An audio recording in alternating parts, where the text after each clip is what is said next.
So this is how you can save one's photos or one's view photos on WhatsApp.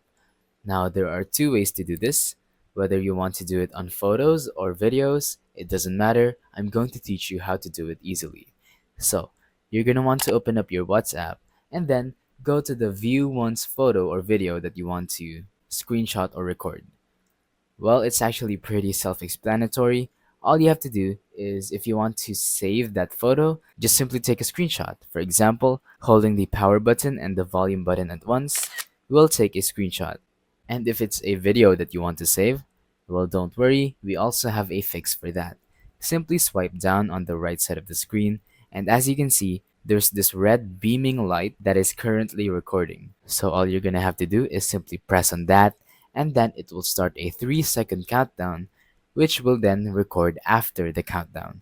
So once it starts recording, you can go ahead and view the video and then record from there. So yeah, that's pretty much it. Once again, for photos, just simply take a screenshot like so. And for videos, all you're gonna have to do is scroll down and then press on the circle button until it goes red.